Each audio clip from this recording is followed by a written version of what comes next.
Making good people defenseless does not make bad people harmless. Gun control laws only disarm the law-abiding. Just think about that. All the regulations and restrictions around firearms only makes it harder for good people like you to defend themselves. Help us fight back and become a member of San Diego County Gun Owners. We make activism easy. Join today. Go to stcgo.org/join and sign up to be a member, because together we will win. Grand prize winner announcement. We are giving away 2 tickets to Gun Prom, which is October 12th, 2024 at the Omni in Carlsbad. You can't even buy tickets yet. But you need a passport? You could win tickets. Need a passport? No. To go to Carlsbad? No. Oh, I live in Alpine. From Africa, where you live? No, I live in Alpine. We have to have passports. Nope. You should be good to go. Okay, the 2 tickets to win Gun Prom tickets are... the winner is Bridget Kotz. I think that's Kotz? That's Kotz. K-O-T-Z. Congratulations, Bridget. Congratulations, Bridget. Hey, we're doing something new at the monthly meetings. They're not this week. They're next week. It's usually the 3rd week of the month, Dave. And we're doing something a little different. What are we doing? We are, first off, the AR raffle to support Not Me California that you could buy tickets for at the gun show. You can also buy tickets to win one of 10 ARs at the monthly meetings. And then we're going to pull the winner at the 3rd monthly meeting down in Chula Vista. You can also, by the way, if you go to Discount Gun Mart on Marina this Saturday, they're having a big sidewalk sale, and they invited San Diego County Gun Owners and Not Me to come down. So you can come down and buy tickets there as well. Man. But we want you to come to the monthly meetings, not this week but next. Check out stcgo.org to see exactly when and where. Go to a meeting near you. It's north, central, south. North, central, south. We are we're going to do like a business a feature, you know? So if you're a small business owner. Oh, you're going to feature a business. We're going to feature many businesses. So usually we have a guest speaker, right? And all eyes are on the guest speaker. Well, now we're turning that around. So all eyes are on the people. We want to know, That's a good idea. Do you own a business? Where can we do more business with pro-Second Amendment?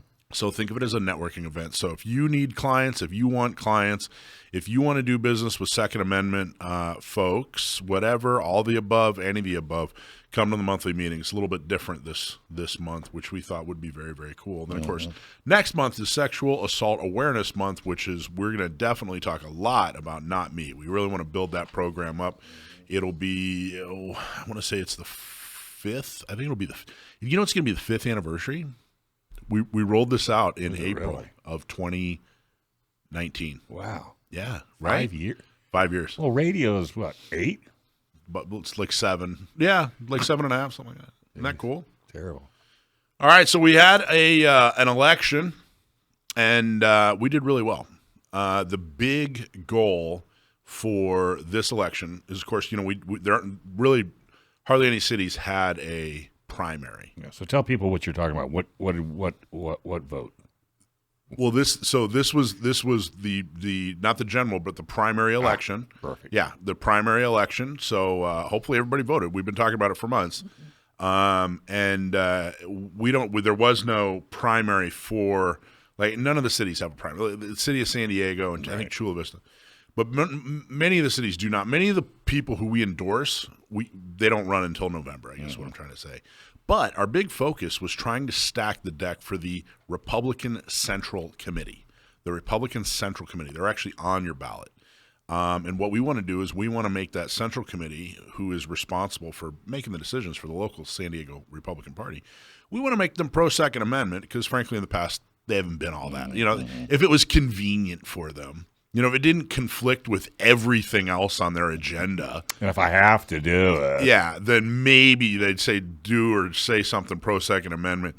And then they'd take all kinds of credit for being pro-Second Amendment. But the reality is they made a lot of decisions that had nothing to do with the Second Amendment. They didn't take the Second Amendment into consideration. They stabbed San Diego County Gun Owners in the back. We got tired of it. So we had a really, really, really good day, and we stacked the deck pretty hard on the Central Committee. And we actually have a guy named Garvin who's coming on in a couple of segments here to talk about it. He's now going to be a Central Committee member because of our endorsement. He's going to talk about just how valuable that was. Wow. And what he's going to do. And talk a little bit about what he's going to do. Because there's 9, there's like 4, there's like 50. There's like 50 of these guys on the Central Committee. Wow. So, you can't, like, one person, is 1 out of 50. So, but we got a ton. We got something like 40 people elected to the Central Committee. No kidding. Yeah, it was great. So we had a really, really, really good day. Now, one of the things that happened, it looks like, so out in the East County, in the assembly race, Carl DeMaio came in first by a long shot.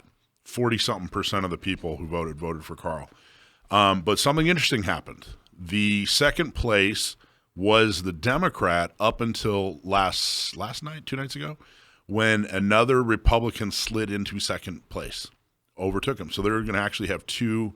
We're going to have 2 Republicans running, and my personal endorsement, and I haven't formally announced this, but I decided this yesterday. My personal endorsement, Michael Schwartz, not San Diego County Gun Owners, but Michael Schwartz. I'm endorsing Carl DeMaio. Me too. Good. Dave Stahl too. Absolutely. I mean, Can we get a Michael Schwartz voter guide, if you don't mind?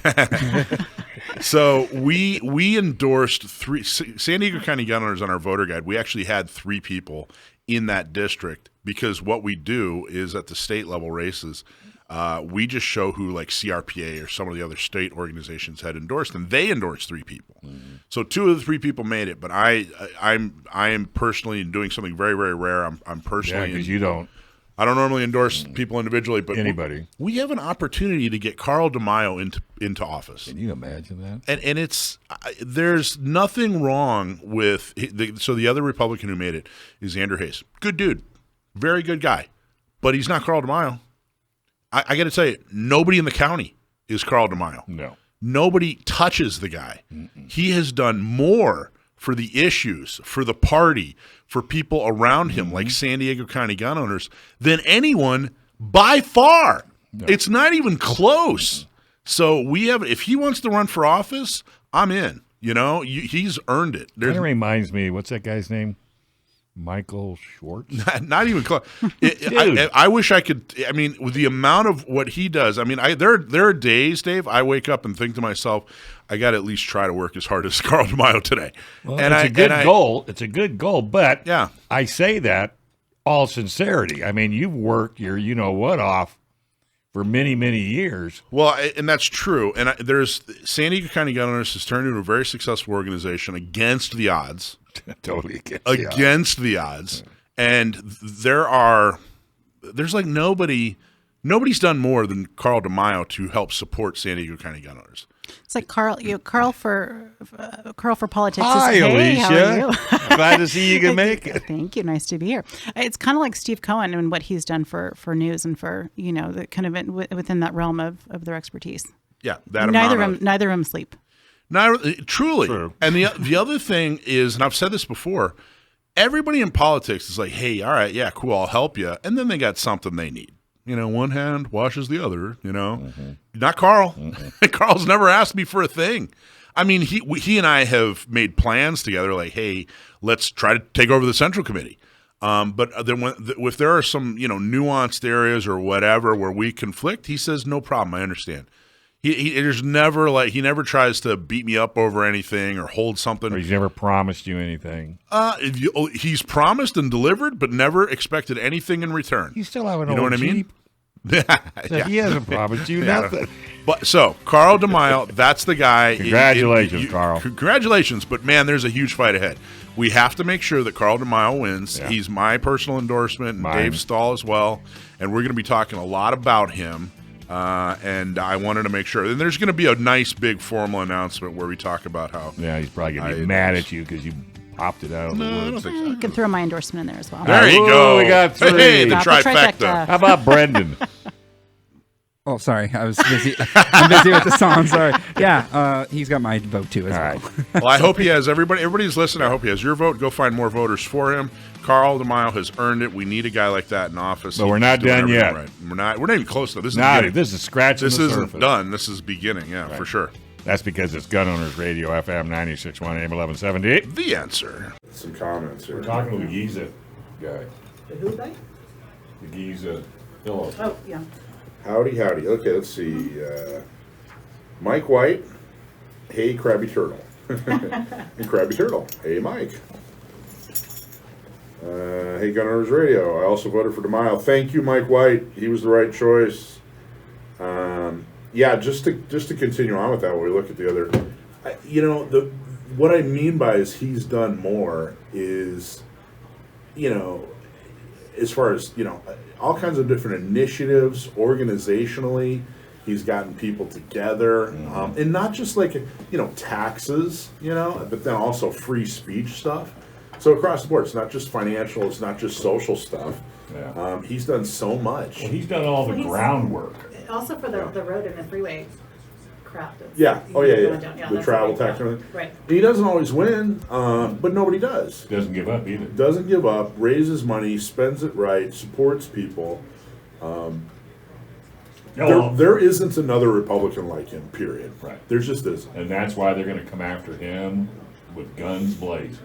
Yeah, I mean, truly. And what's sad is there are people who are, you think of as like these conservative, red-blooded American Republicans, and they're partnering up with Democrats because they're going, hey, Democrats hate Carl. Democrats hate Carl because he wins. Well, this is why I said they're going to come after him, guns ablazing. So you're going to see these supposedly conservative, red-blooded American Republicans siding with Democrats and trying to court Democrats. Anyway, here we go. Scary. All right, folks, welcome back to Gun Owners Radio. FM 96.1 AM 1170. The answer. Hey, gun owners, are you listening up? If you ever have legal matters that involve firearms, you need California's best firearms lawyer. And that means John Dillon. I know that guy. I know him too. And he could help you with red flag laws, gun registration, gun transportation, or maybe you just need to know that your guns are California compliant. John Dillon specializes in California gun law, so put his number on your phone right now, 760-642-7150. That's John Dillon's California firearms lawyer. And if you didn't get that number, it's 760-642-7150. Okay, we're going to talk to Coach here in just a second. You may have seen him online. He's an excellent instructor. But before we talk to Coach, we're going to announce the San Diego Gun Show Grand Prize announcement for this segment is Ashley Dalseed? D-A-H-L-S-E-I-D? Ashley, you won a Condor multicam backpack. Congratulations, Ashley. And thank you, everybody, for supporting us at the gun show a couple weekends ago. So, okay, my buddy Coach, wonderful instructor. He did a career in the Navy, and he was a SEAL, and he trained SEALs as a civilian after that. And now you can see his training content on mostly Tactical Hive, but he also launched his own YouTube channel that I want to talk to him about. Coach, you there? Yeah, I'm here, man. How's it going? Good. Thank you so much for joining us. People see you on Tactical Hive. That's where a lot of your videos are.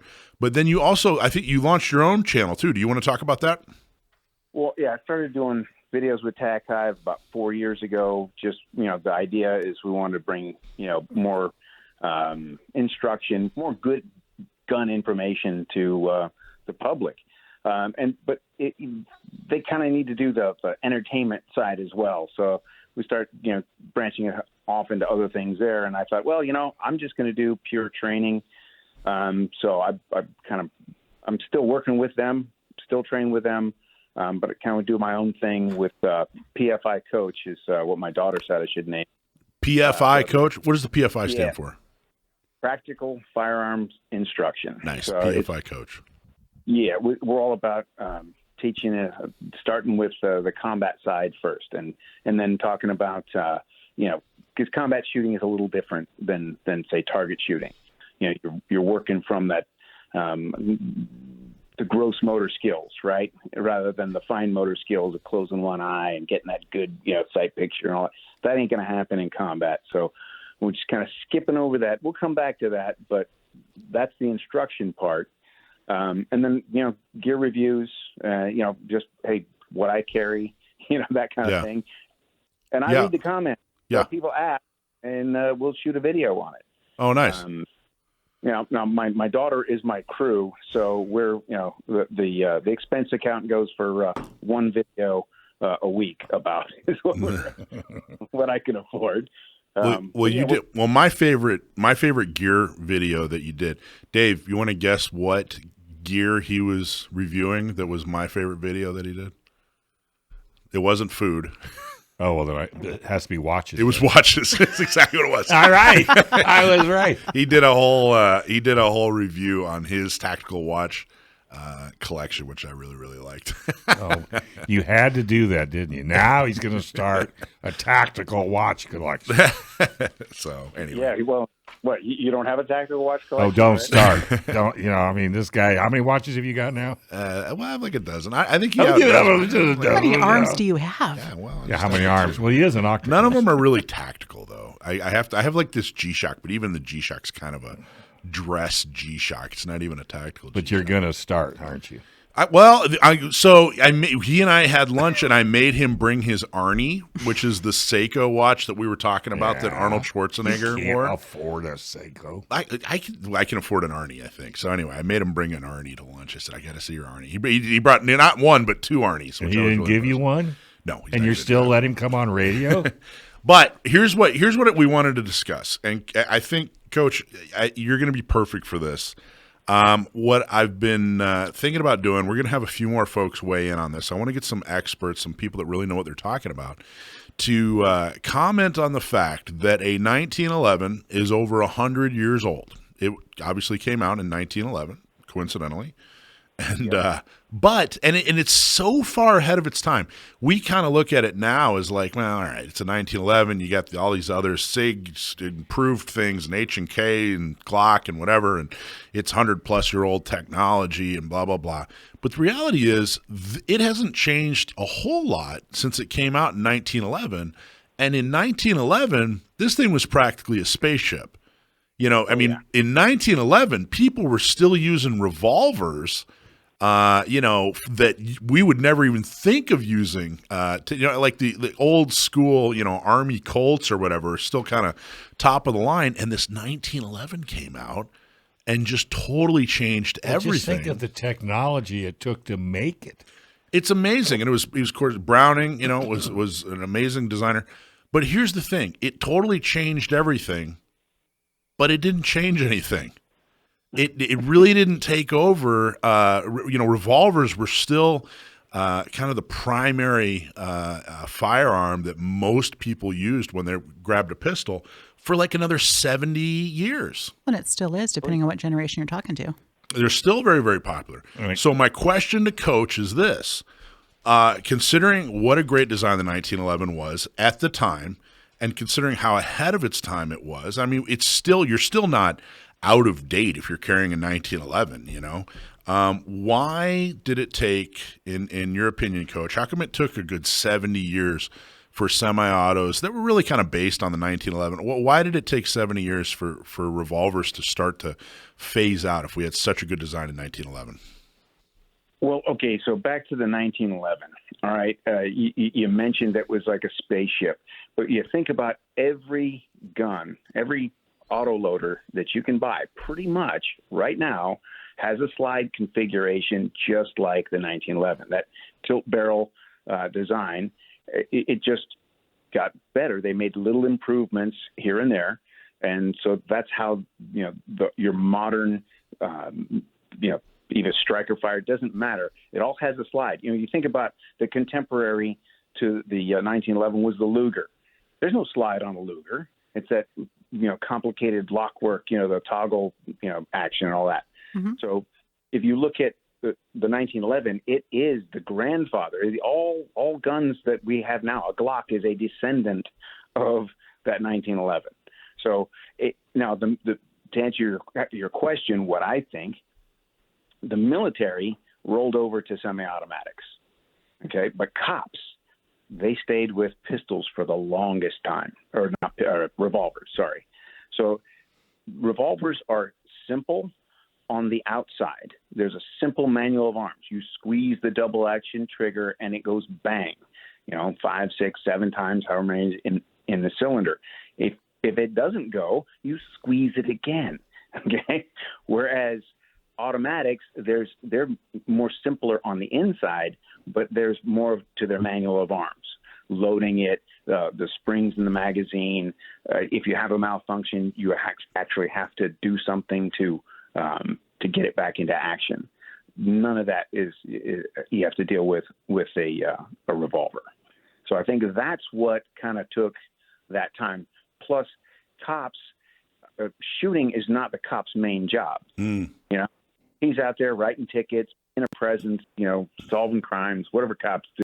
There's and a lot of paperwork apparently from the cop friends I know. But yeah, because it takes a little bit less training. You don't have to stay up on it as much. Yeah, you still need to know how to shoot the damn thing, but you don't have to do the same kind of automatic response. You know, if I get a click instead of a bang, I got to fix that with an auto pistol. With a revolver, squeeze again. You know, but the part about, you know, hey, a cop's it's not a main part of their job to shoot. I hadn't really thought about that, and it also the popularity of a non-revolver, of a pistol. It's not a revolver, of a semi-auto. The popularity also coincides with the 80s when violent crime really started going through the roof, and it did become a bigger part of their job. You know, I wonder if that had a lot to do with why it did finally get super popular. And then magazine capacity, you know, you've got more in a magazine than you do in a cylinder. There's just two ways around that. You can put 13, 45s in a Glock 21. You know, that was the big one back then. And when I was at SEAL Team 5, I carried a 1911 because that's what all the cool guys did, right? You got issued one. You could buy your own and trick it out and train with it. So what was it? What was the make and model? Do you remember? I had a Colt Series 80 that I had at the time. That had, you know, I had the beaver tail, had a trigger job, you know, little cool stuff that you did. But we left those as soon as the SIG rolled in. We grabbed that one and never looked back because and then now. Back then, it was big bullets, stopping power. You know, if you're using ball rounds, that kind of makes sense. You throw in a bigger piece of lead. But now with bullet design, you don't need the 45 anymore. 9mm will get you there, and you get more bullets, and there's less recoil, so you can get your sights back on target faster. You know, so there's advantages to when you jump from 45 to 9mm. I think that was an effect as well. And in the 80s with the crime, you needed a little more in your magazine. Right. Well, and all that being said, you're not you love revolvers though. You and I had a long conversation about J-frames, right? Oh yeah. Well, see, all right. Nobody carries a full size revolver anymore. No duty guy is carrying a full size revolver. If you're gonna go exposed. It's your job to have that gun out there to go to work. It's going to be an auto loader, whether it's a Glock or a SIG or Smith & Wesson, doesn't matter. But man, civilians, that J-frame, it's so easy. It just drops right in your pocket, and the gun in your pocket. I'll tell you what, Coach. Let's go to break and let's talk about the J-frame on the other side of the break. Hold that thought, right here on Gun Owners Radio, FM 96.1 AM 1170. The Answer. Are you ready to embark on an unforgettable expedition to Alaska this summer? Then join me, Dr. Sebastian Gorka, along with Mike Gallagher and our I don't have the time. Wait, I know. Well, the movie Shooter, Mark Wahlberg. Right. We've talked about that before. I just bought the book. Oh, yeah? It's Point of Impact. Right. For some reason, as I was reading it, it would be something I think you would really, really get into. All right. Especially long-range shooting.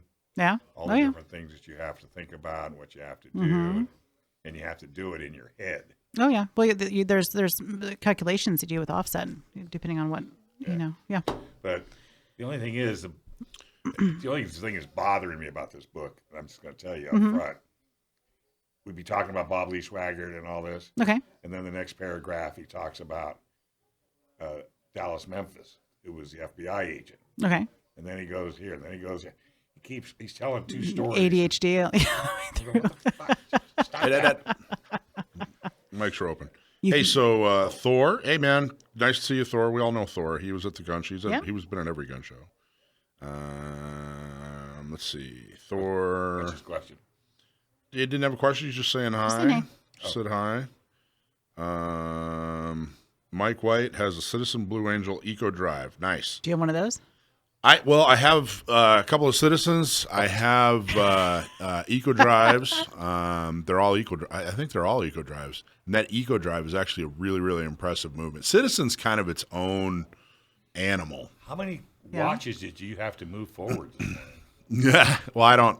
None. I just when I pick them up. Most of my watches are automatics, so they work when by movement. Do they move ahead of time? No. So they run out. So every time I pick out a watch, that I gotta set the adjust it anyway. I only have a few, like the Eco Drive.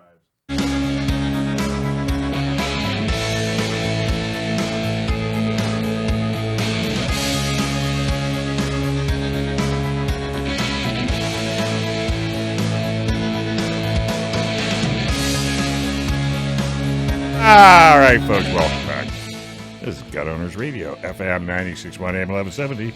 The answer. Hey, you want to learn to fly? Yeah. Well, get your pilot's license. It's so easy. San Diego is one of the best places to get your airplane pilot license because pilots can fly almost every day. You can learn to fly with San Diego Flight Training International.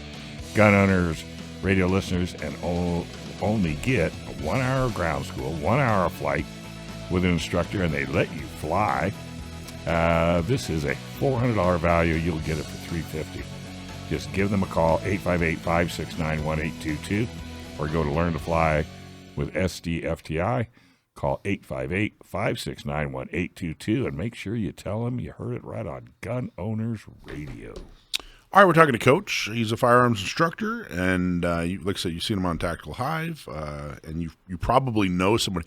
If you know anybody that owns guns in San Diego, then you've either trained with Coach or you know somebody who's trained with Coach. I swear, everybody has. And by the way, if you're looking him up, it's Coch, C-O-C-H. It's actually not Coach like C-O-A-C-H. It's short for his last name. So in case you're on the Google and you're trying to figure out why he's not coming up, it's C-O-C-H. So anyway, Coach, okay, so talk to us about the J-frame. What do you like about the J-frame, and what would you tell somebody about carrying a revolver in 2024? Okay, if you're going to carry a revolver, the reason behind carrying a revolver is because it's simple, number one. Mm-hmm. Okay, you can put, like you get a 642, you got 5 shots of 38. You can put some nice hollow points, whatever, HST, whatever the cops are using. The manual of arms is really simple. You've got 5 shots to solve the problem, which statistically you're not going to need more than that most of the time. Fine. It's easy. You don't have to worry about springs wearing out in your magazine. You don't have to worry about whether you're going to carry around in the chamber or not. And you can just set it up. It drops into your pocket. It's got a fairly heavy trigger pull, so that you're not worried about that hair trigger going off in your pocket. What is heavy? What would you describe as a fairly heavy trigger pull? 12, 13 pounds. It's a heavy trigger pull, but it's pretty heavy. Yeah, but even like the Smith & Wesson custom one that I have, their custom center, they do a trigger job on it. So it's smooth, but it's heavy and long. But that's part of the safety, right? There's no manual safety on it. Mm-hmm. So I don't have a problem dropping it into my pocket. My daughter carries one in her purse. She keeps it in a zipper pocket with nothing else in it. So if she feels threatened or there's an issue, whatever, she just unzips that pocket, slips her hand in there, and puts her hand on the gun. She can fire that thing 5 times without even taking it out of the purse, because there's no hammer, right? There's no slide, there's no ejection. The cylinder just turns, so she can just shoot right through it if there was an issue. Do you get, like, of all you train a lot of folks? What could you guess at a percentage of are people still showing up with revolvers, or is it a pretty low percentage of people that show up to a class with a revolver? It's pretty low to show up at a class with a revolver. Most of what we're teaching is all auto pistol, and we do ARs as well. Would you be comfortable saying that a revolver is generally more reliable than a semi-auto? No, okay. Guns are reliable or they're not, but these days auto loaders are just as reliable. But the manual of arms to get one into action is more in depth. All right, you have to rack the slide. If you have an issue, you've got to do something to fix it. Whereas revolvers, they're very reliable as well, but they're like an analog watch inside. There's a lot of little moving parts. So if you abuse one, it won't be reliable. It's that simple. So they're the same. It's just how they're treated, and then the manual of arms with a revolver is simpler. Revolvers are complex on the inside, but they're simple to use. Well, okay, so that being the case, do you think it's good advice if you had somebody that you knew they weren't going to get into it, they weren't going to be into the sport of shooting, they weren't going to be at the range, every other weekend, they just were like, hey, I need to learn how to use a firearm, I need to carry a firearm, I'll put enough work into it to be proficient, but this isn't going to be my thing. If you had somebody like that, would you say that, a revolver is probably a better choice for that type of person if they're not going to put, the amount of work into it that maybe, some of our friends and colleagues do? I would say that's a fair assessment. But if you're going to train quarterly, and it's whatever you're most comfortable with. And now revolvers, because they've got that heavy trigger squeeze on double action, if you've got a hand strength issue, then you might go with something else. I mean, Smith & Wesson makes it a little easy, that's easy to rack and has a fairly light trigger squeeze. So something like that, that's a semi-auto. But hand strength is an issue. People I know have issues with their hand strength, and that's usually the pistol they go with. And the double action pull on that revolver, because it's like, it can be 10, 12 pounds. Depending on how much you want to spend on your trigger job. Now, did you have any old school minded SEALs that were just like, I'm carrying a revolver. You guys can all carry whatever you want. I'm carrying a revolver. Did anybody, when they were actually on a mission, carry a revolver? Or no, that just didn't happen. Well, in my first platoon, I had my chief, Fred Swanson. He carried a .44 Magnum. Just because. That's great. That wasn't a little one. It was big. I don't know what exactly it was, but it was a monster gun. I think Fred just had that for intimidation purposes. I think that's cool. Almost nobody's getting shot with pistols in combat. ARs, your M4, they're very reliable. And it's very rare that you'd have to transition. Of course, you're going to have one because you don't go skydiving without a reserve parachute, right? So that pistol is kind of like our reserve. It's in case.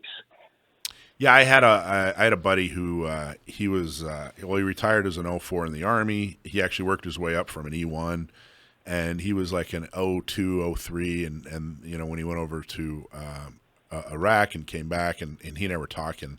And I had just started taking classes, and I was kind of asking him, like, hey, do you guys work on malfunction? Oh, yeah, we work on malfunction. Do you do this? Do you do that? And I asked him, I said, hey, do you work on, getting it out of the holster, getting your pistol out of the holster pretty quick? And he goes, Mike, if I got I have like 50 guys underneath me. If my life is dependent on getting my pistol out of the holster, quickly, he said, I just did about 150 things wrong, and he said, it did not work. But that's he knows his job. Then, as an officer, you're not, it's not about your gun. The thing you're fighting with is the men under you. So that makes sense. Well, that's cool, man. I really, really appreciate having such a good resource, and I do appreciate how much training you do, and everybody just glowing reviews. Everybody who I know has ever trained with you says that you do such a good job with making them a better shooter. So if someone does want to train with you, how do they find you? How do they do classes with you? I've got practicalfirearmsinstruction.com. That's my website. And just send me a note. I don't normally do like full classes. Call me up. I'll teach privates. I've got a lot of other things going on in my world these days. So I just kind of schedule them as they show up. I'll do up to, 5, 6 people. It all depends on what you're showing up with. If you're showing up, you're comfortable with guns and you're safe, then I can maybe get a few more people in there. But new people, 2, 3 tops. If there's going to be an issue, because I got to watch you. Cool. And the way I make you better, I don't just give you a bunch of drills. I'm going to show you what you're doing wrong, give you a fix, and it's hands-on. It's really, I fix the small stuff that makes the big stuff easier. Excellent. And then your YouTube channel again is tell everybody. Yeah, it's PFI Coach. That's Papa Foxtrot India Charlie Oscar Charlie Hotel. And where are you located? I'm in San Diego. Okay. Right here in beautiful San Diego. Beautiful San Diego. Thanks a lot, Coach. And some of the other things that you're talking about that you have, some of the other irons you have in the fire, I hope we get you on the show in the future to talk about some of them, because just some of the little things you told me over lunch were extremely interesting. I can't wait. Well, as they develop and come to fruition, I'd love to come back and we'll talk. Cool, man. Thank you. Appreciate your time. Thank you so much for coming on the show. All right, brother. Thanks a lot. How cool was that, right? Where'd you eat? We ate at Tom Ham's Lighthouse. That's kind of one of my little go-to places that I like a lot. Have you been? No. Tom Ham's Not Lighthouse a long time. They refurbed everything. It looks really, really good. I hear it's really good because at one time it was. And it's kind of a best kept secret. Nobody really goes there. Well, There's then always a table. Don't tell anybody. Well, I kind of hesitated. I'll be honest with you. I was like, I don't want people to know, but I want them to be in business. And the owners are members of San Diego County Gun Owners. Oh, nice. well. So there you go. That's reason discount. That's reason to go. But anyway, I thought that was super interesting. I'm looking forward to asking more experts. We're going to have on a few other folks. And talk about why did it take so long for a 1911 to kind of take over? Kind of remind you of the gas car, and now you got Tesla. Yeah, right. I mean, really. I mean, we've done so well.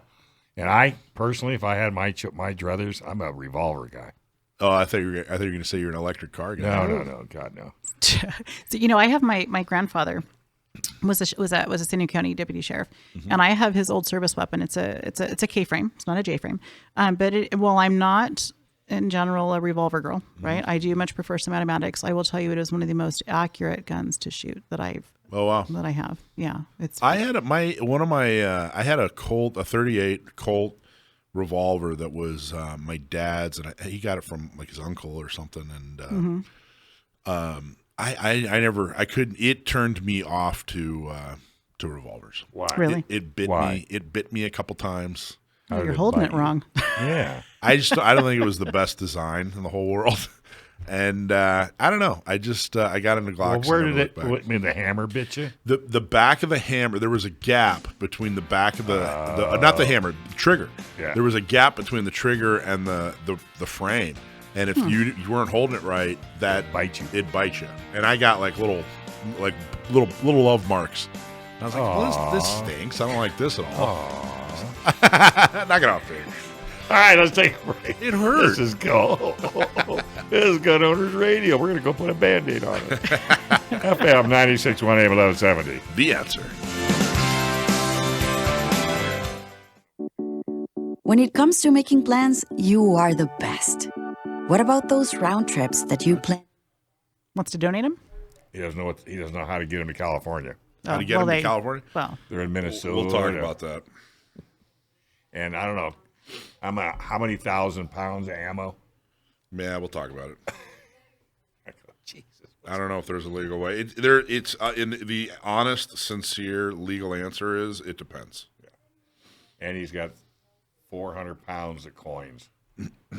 Coins? Yeah, from the 1800s. That's interesting. Guy died. Oh, I'm sorry to hear. Yeah, so the family is going. So this coach guy that we talked to, I'm trying to think. I've worked with Tactical Hike before, and I've done training with them. I wonder. I believe Whitey and Coach usually train together. Now Whitey and Dorn. I'm trying to remember the awesome guy with one hand. Tosh. Thank you. Not Coach. So Tosh was there. Well, there was a number. There was they had 4 different instructors there the day that I was there. Oh. I wonder whatever happened to Tosh. He's still He's around. still I talked to him. just had lunch with him. I just for some reason have trouble remembering his name. But Tosh, and I was looking at the picture that was up. I believe he might have. I don't know. I'm trying to remember. But you know what? I try to get out and still train Where's at least picture? once a Picture of quarter. Coach? Well, it was on our website. I was on YouTube. Oh. But I try to get out and still and train. Like once a quarter is my goal with somebody. And like, well, he's local. Reach out and work with him. Yeah. I got to tell you, It's always something new to learn. Yeah, not a lot of. As far as the amount of people who have taken the time to tell me how good an instructor he is, it's amazing. How many people have pulled me aside and like, dude, this guy. Yeah. So I don't know what he's doing. Well, it's like Manny. I don't know, Manny down in the gun range. I mean, a lot of people. I mean, I've had people that he's trained.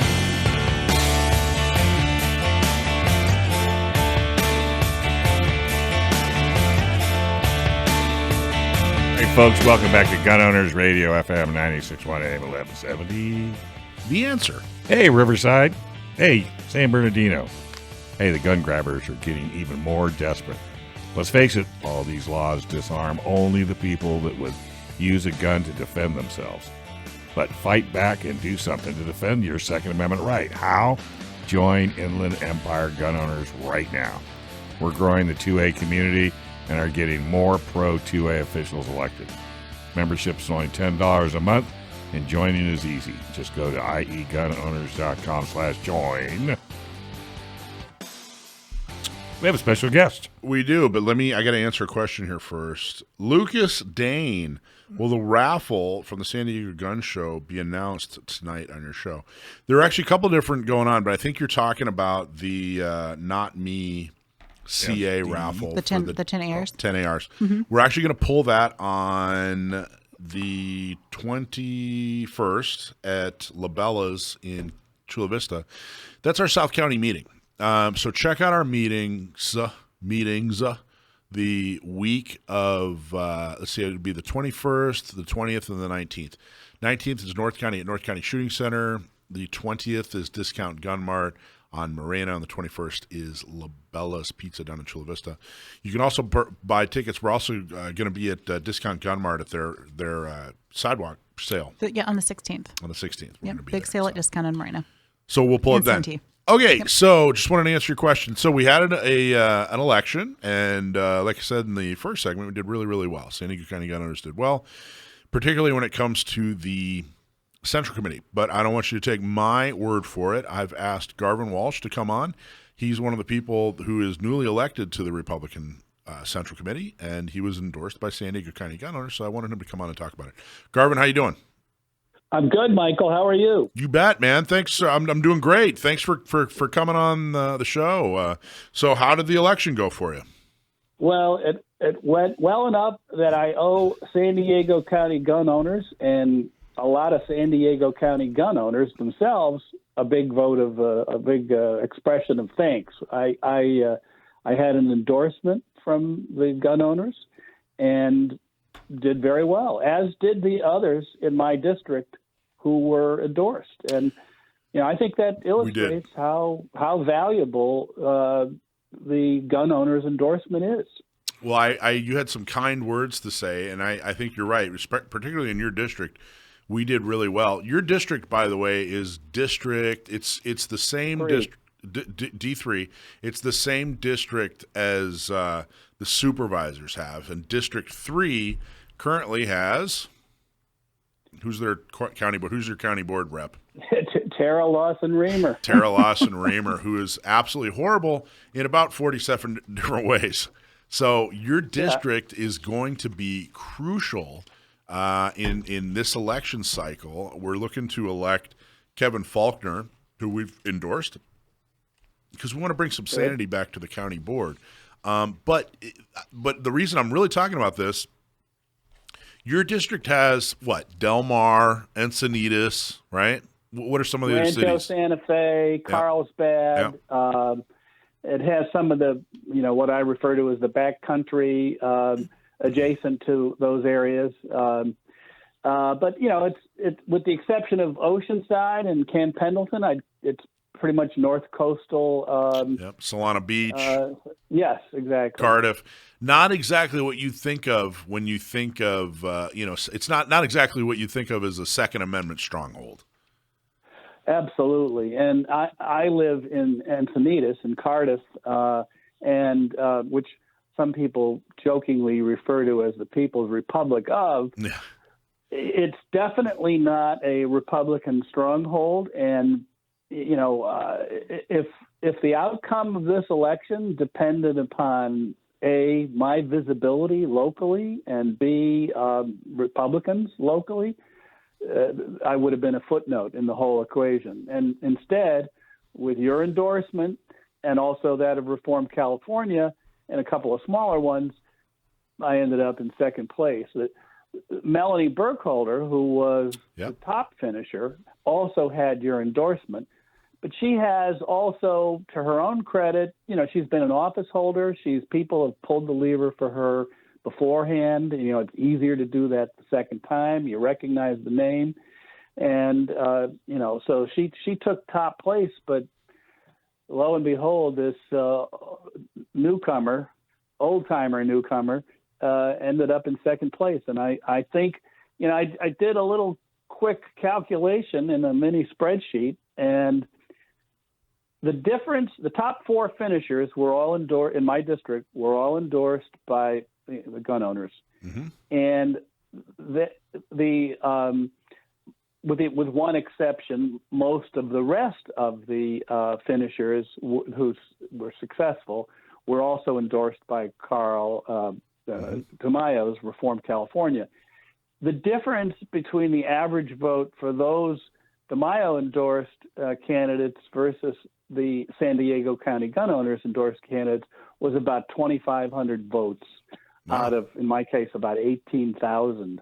So it was very impactful. And, you're always playing at the margin. It's always the last, handful of votes that make the difference. And, I think candidates for office in this area should take note of how potent a gun owner's endorsement is instead of running away from it. Well, I agree with you 100%. I think we are, regardless of the district, and this is proof positive, regardless of the district, we are a net positive. I'll talk to candidates, and they kind of, gee, golly, gosh, I don't know. I agree with Second Amendment, and I stand behind you guys, but I don't know. There's a lot of people in my district who don't, blah, blah, blah, blah, blah.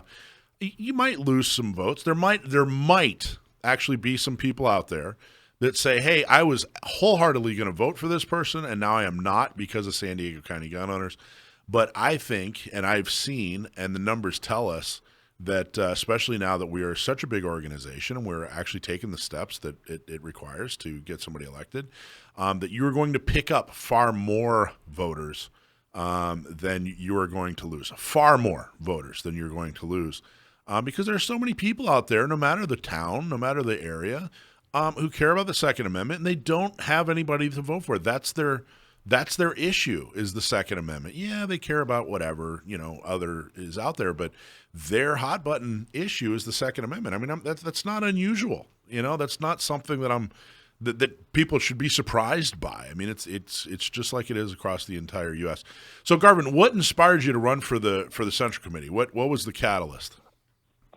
Well, I'm the short version of that is I'm an opinionated son of a gun who wants to be in the room with the Republicans when discussions are taking place.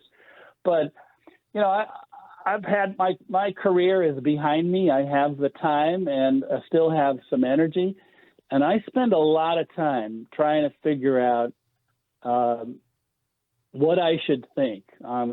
a whole range of issues, and it's for quite a long time now. I've been absolutely convinced that the Second Amendment is absolutely critical to our freedom as members of a constitutional republic, and it's not about hunting, and it's not about gun collecting. It's about all the other ways that guns are important to our ability to protect ourselves from tyranny. And we see that even in modern times. We've seen examples of the ability to defend ourselves against chaos, and I think also from excessive flexing of the state's muscles as well.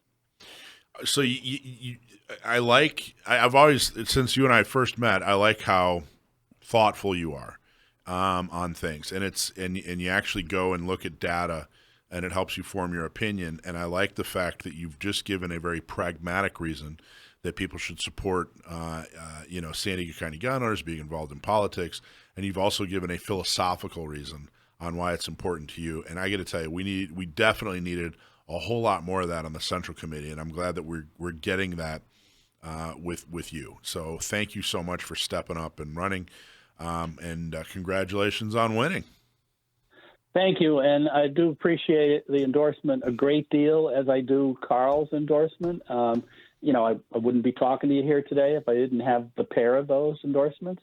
Yeah. But I think it's important to, what you said about the impact of gun owners on the results generally.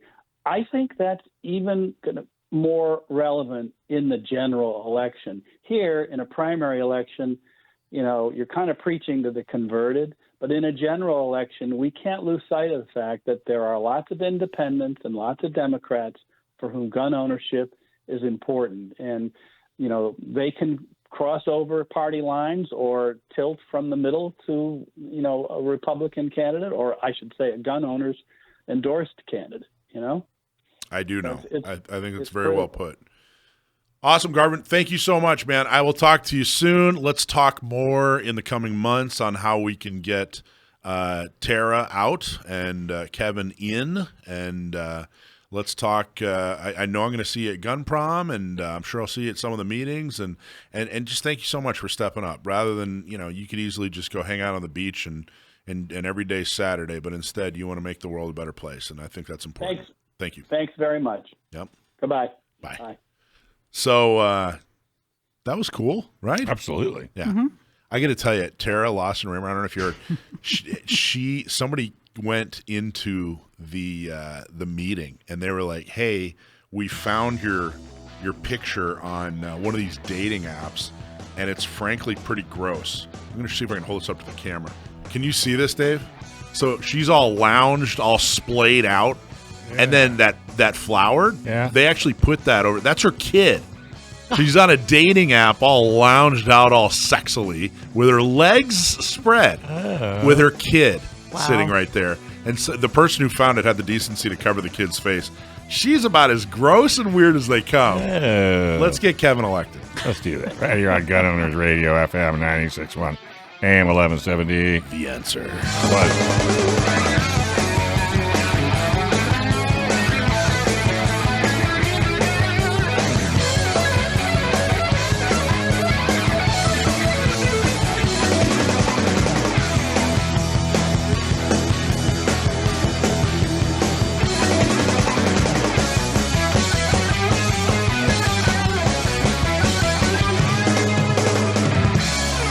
To worry about me taking any off your plate. Sourdough. I love sourdough. Pimento loaf, mayonnaise, and white American cheese. Oh, you're killing you me. doubled down on the yuck. I'd be all over that. And a little mustard. Right. Oh, yeah, I'd be on that like... That was, I ate like 50 of those a day. Me too. And it's got to be this thick. Oh. None of that wimpy, The pimento. skinny. And that, I ate so many olives and just start getting sick, I love olives. Oh, they're so good. Pimento loaf. How can you bring any pimento loaf? I just finished it. Now I'm going to go get some pimento loaf. I know. There he is, pimento loaf himself. You like pimento loaf? I prefer being sourdough. If you were a professional wrestler, that'd be your name. No, here. Pimento loaf. Ooh, kind of thing. I would be Jack Strong. Because I'm Jack. Oh, I think we're still on the air here. Sort of, yeah. Damn it! I keep saying bad words. You can cuss. What did We're you not say? even on air. Yeah, but I just told the joke I'll about start it. it We're off on, if you guys we're want on to do it. YouTube. What did you Yeah, just say? I can Oh, say you it. can do that? I'm Okay. gonna say it. I'm gonna say it. Uh-oh. What? Fudge you. You don't like it? No, it looks disgusting. Let's see here What? now. See? That's pimento loaf. All right. I don't want to be that. Thank you. Grassroots from the Thank ground you. up. Oh. Gun Owners Radio. You're right, Mike White. That's awesome. The trick is how you educate. DJ 1220. Does registration bill have a good chance of passing? Oh, no. I think it's got about a 99.9% chance of Think passing. so? Oh, yeah. What's going to stop it? What's the 0.1%? Somebody, a meteor hits Sacramento, and they decide to vote on it next year. God, you could only pray. I just, what's going to stop it? You got like 4 Republicans up there. Half of them are weak. You know, I mean, nothing's going to stop it. So just like all these other gun bills, you know, the important thing to do is you're not going to stop any of this stuff. Once the legislation is created and it's on their desk, you have no ability to stop it. None. You have very little ability to do any kind of influential work at all. What you have to do is get the right people elected so this stuff doesn't get introduced. Can we also elect, or can we also do court cases? Yeah, Absolutely. So it'll pass. And then we'll find plaintiffs. I'm already hand up on that one. Good. I'm in. And we got to find plaintiffs. We got to find plaintiffs. We got to find $1 million. All right. It's $1 million. I know. Yeah. Legal, that's 10 years or whatever. Yeah. Pound of cure rather than an ounce of prevention. We got Mr. So- Knives joining us on YouTube, by the way. Nice. Congratulations. Come on, or welcome. That's what I want to say. So, you know, somebody emailed me a couple of days ago, and they were like, hey, how come there's no suppressor lawsuit? And they said, you know, I want to be a plaintiff. I'm like, great. Do you have $1 million? Mm-hmm. I mean, literally $1 million. These lawsuits cost $1 million. Yeah. You have to have access to $1 million. But they use our money. The other side has unlimited funds. Use our money. Right. We got to pay an attorney. We got to pay researchers. We got to pay staff. We got to pay all this stuff. There's a lot of hidden Mention the amount of time because these court cases move slow. years. Sure. Takes years. What'd you say, 10 years? Depends. You know, I mean, you know, some of these lawsuits we filed 4 or 5 years ago, and we're not close to winning yet. It just amazes me that there's a group of people in this country that think this way. Yep. I hear you. It's just did you hear what Garland is going to do? If any state during the election demands voter ID, he's going after them. Jeez. So here's the other thing to think about, by the way. Not every bad gun law is going to be found unconstitutional. Right. Oh, no.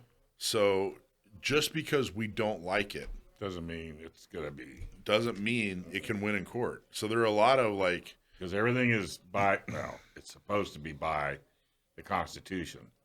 yeah, and I mean, even if it's like, well, Mike, and you explain to me, you can spend 10 minutes there explaining to me why it's unconstitutional. Okay. You have to be Not harmed or hurt. every gun law is going to be found unconstitutional by the state. A lot of people think CCWs are unconstitutional. Right. Well, the Bruin case specifically said it's okay to issue CCWs. That's why I brought up what I just said about Garland. Yeah. Is it doesn't make any difference what the law is or if it's logical. Right. This guy, this idiot, is going to go after any state that passes a law in their state that you have to have voter ID. Right. So I mean, that makes no sense. So we are working on we're the ounce of prevention. Welcome to Gun Owners Radio. We are your Second Amendment community. Interviews, product reviews, politics, trivia. Gun Owners Radio has it all and more. Check us out at gunownersradio.com and tune in every week to hear Dave Stahl, Michael Schwartz, and all our guests talk about everything Second Amendment. Here we go. Yeah, all right, folks. Welcome to Gun Owners Radio, FM 96.1, AM 1170. The Answer. Hey, thank you for speaking at the Gun Owners Symposium. If you're a gun owner and if you ever need to use your gun to protect yourself or your loved ones, you need legal protection. Even if you do everything right, even if you're 100% justified, you should be prepared for legal battles after your self-defense battle. That's why you need firearms legal protection. When you join, you get uncapped legal protection for self-defense. For civil or criminal cases with a 24/7 hotline, joining is easy. Just go to firearmslegal.com and click and become a member. Use code GOR for a discount. Enjoy the peace of mind knowing that you are protected if you ever get involved in a self-defense incident. Firearmslegals.com. Use the code GOR. Be proactive, not reactive. There you go. We got a couple of winners we have to announce. I missed one in the last segment. Oh, nice. The Car Show Prize winner announcement. They're going to win the Tuffy portable lockbox. The winner is Cindy Tom Shanny. Ooh. Congratulations. And then subscribe and win. Subscribe to our email list and win some swag. This week's winner is Doug Mortimer. I did not realize that. Yeah. Russell, did you realize that? No, I did not realize that. Doug Mortimer, congratulations. Email prizes at gunownersradio.com to claim your T-shirt or your hat, and be sure to send us what size for your prize. And then we have another one. We have a third winner, Dave. I can't wait. Symposium prize announcement. This is for the Prairie Fire Carbine class. Let's see. Go ahead. Yeah, the winner is Manny Aceves. Excellent. You thought I was going to mess up that name. I really did. I got it right. I'm proud of you. I think Manny or his wife won a Central Committee seat too. Really? I think if it's the right one. Anyway. Oh, so don't forget. A generous donor gave us 10 ARs. I think they all have, I was about to say glass, but they all have optics. I think they all have optics. But they're all. There were a couple that had iron sights on them. Okay, so there are 10 different ARs. Mm-hmm. They're all 5.56, and you could win. We're going to pull 10 winners. So you have you could win one of you could actually win if you buy more than one ticket. You might win more than one AR, but we're going to pull 10 winners. We're going to pull it on the 21st at LaBella's Pizza. That's our South County monthly meeting. $50 ticket. If you want to buy a raffle ticket, there's a couple opportunities you have. One, you could go to Discount Gun Mart this Saturday, and we'll have all 10 of them on display. And they're going to have a sidewalk sale. I keep calling it a sidewalk sale. It's the anniversary sale. The sidewalk sale is in the fall. Oh, my apologies. Yeah, they do two big ones a year, I know. Okay, so this will be indoors. No, it's actually, the store is open with a discount. You're such a troublemaker. Well, no, you said if it's not a sidewalk sale. So, they got to give it some kind of name. No, so yeah, there'll be booths, there'll be vendors, there'll be people outside, and then there's the normal store sales and things inside. See, I thought it was an actual sidewalk for sale. I know. That's what I thought. I didn't name it. I always go to the garage sales thinking, wow, that's good. That's a good space for my yard and everything. But then I realized, it's just a bunch of stuff out. This guy. I know. So, but come down. We're going to have a booth, and they're actually going to have more to win, but you'll be able to buy tickets to win an AR as well. I forget how they're going to work all the exact particulars on the other raffles, but there's going to be other raffles and prizes, as well as discounts and sales. I'd have a dunk tank. Will you go in it? No, she is. I was in a dunk tank once. Were you really? When I was a kid. Yeah. Did you like it? I went to this little tiny fundamentalist Christian school in the South, and they didn't celebrate Halloween. It was like Harvest Day or something like that, and we got a dunk tank. Yeah, a dunk tank, and somehow I got wrangled into doing it. You bring the tank, Dave. I'll sit in it. No. Really? Yeah. We could make money with it. be a good shot. I bet half the radio Motivation. listeners would line up for that one. I wonder who would be like the perfect, like who would people want to dunk? Actually, you. Why me? You'd be fun to go down in the tank. What? You would be. It's a horrible thing to say. You're an experienced dunker. People you got that practice when you were young. I wish we could get like Todd Gloria or something, but he wouldn't help raise money for. Yeah, but he wouldn't even make a splash. And he'd leave like a greasy spot. Oh. So let's talk real quick about before we speaking get of grease spots. Yeah. Let's talk real quick on. So I just was telling you that Tara Lawson Raymer's got this weird. She might sit in it. She's a pinup girl. She's disgusting. Anyway, it's such a gross picture. And I don't begrudge people. Like, go on, these dating apps. Go for it. I can't believe she did it. She's a public figure. I got to tell you, I've considered going on these dating apps, but I'm not going to do it because I'm recognizable enough. I don't want some anti-gun people screwing with me. So I haven't done it, but she chose to do it. I don't begrudge her. Go for it. She needs a date. Fine. Wow. But this gross, disgusting picture of her with her kid. Wow. I don't even think it's, by the way, I don't Isn't even think that legal? Well, I don't even think it's bad, like saying, hey, I'm a single mom. I got a kid or whatever, and a picture of you playing with the kid. But her laying about with her legs open and she's, it's so gross. It is so gross. You're not eating tonight. But but that's not even the end of the story.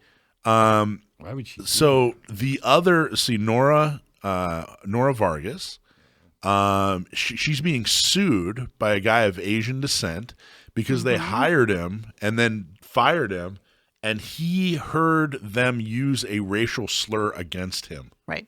And now here's the scuttlebutt.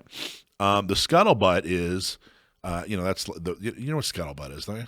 Brendan, what's scuttlebutt? Oh, that's another Southern term, isn't it? Now that I'll have to learn at some point. Scuttlebutt was rumors on a ship. Right. So the rumor is, say scuttlebutt. That's bad. Basically what's being scuttlebutt. So the scuttlebutt is that it's being blamed on her chief of staff, but it's actually her. She said it, Nora, the elected official, because scapegoating her. Wow. And so this isn't some right-wing conspiracy. This rumor is coming from her staff.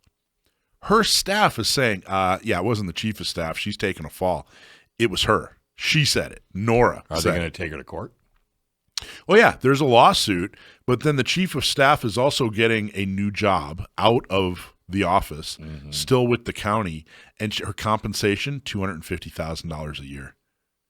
Whoa. $250,000 a year. Is that for her not to follow through? You tell me. You tell me what it's for. Wow. It's so crazy.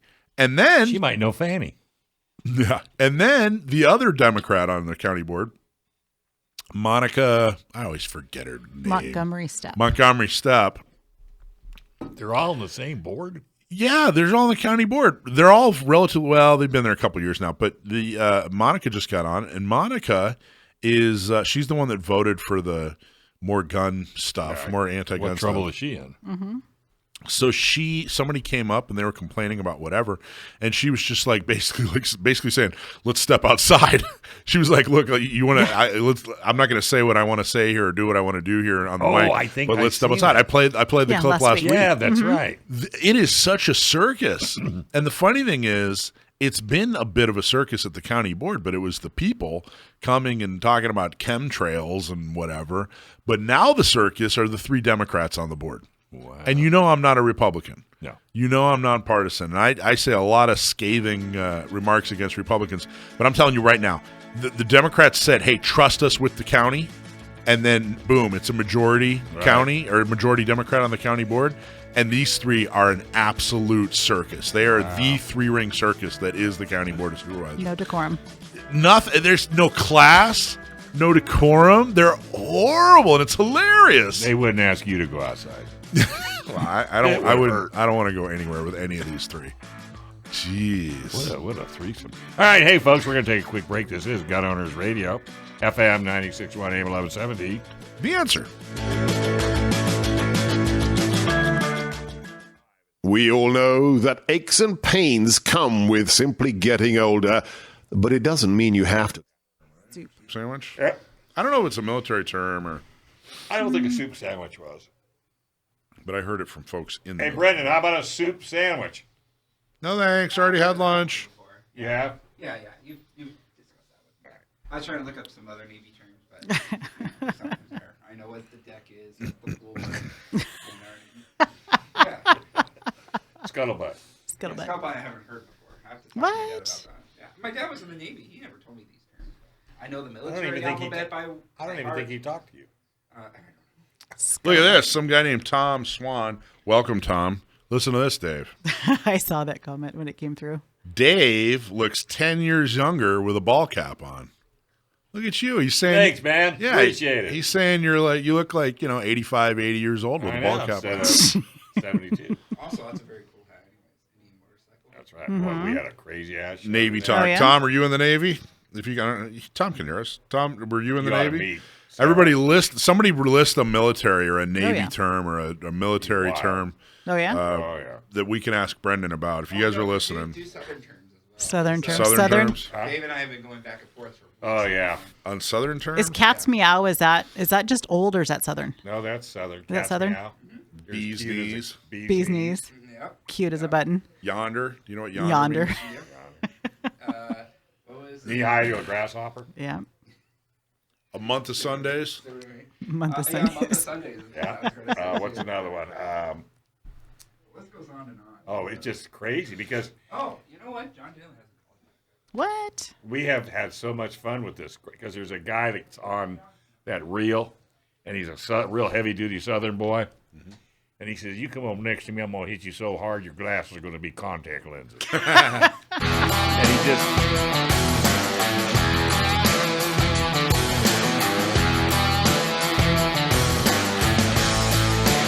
All right, folks. Hey, welcome back. You're listening to Gun Owners Radio, FM 96.1 AM 1170. The answer. Hey, Not Me is for women, by women, and is designed to help women with training, purchasing a gun, and getting a concealed carry permit. And guess what? It's free. What? If you are a woman or you know a woman who needs help, have her sign up, and we'll get her the help she needs. And to sign up, it's real easy. Just go to notmesd.org. And remember, it's free. Okay, we have another prize announcement. The winner of the Mantis Blackbeard is Richard Walter. Congratulations, Richard. You are the proud new owner of the Mantis Blackbeard. Dun, dun, dun. Da-da-da. All right, your buddy's on. Dave? Hey, Mr. Dillon. Sorry, I'm still getting him. Hold on. Oh, my God. Making us Man, wait. what the heck kind of pulse I don't am I know. running It's here? just where we have to work, you know. I don't John's going to come on. John Dillon, of course, is the Second Amendment attorney extraordinaire. Mm-hmm. He is an extraordinaire. And, he's on a lot of these cases. The Miller case, the Nguyen case, like, it looks like Nguyen, but it's the, pronounced Nguyen. That's the 1 in 30. And then I think it's the Jones case is the 18 to 20-year-olds who can't buy guns. Correct. He's on that case. He won the knife case, the butterfly knife case. I haven't bought a butterfly knife yet, We're good to go on John if you guys but I want. want to. So we have we have John on the line, John Dillon, and he's going to give us an update on all the lawsuits. I just want him to. I don't have. Hey, John, how you doing, man?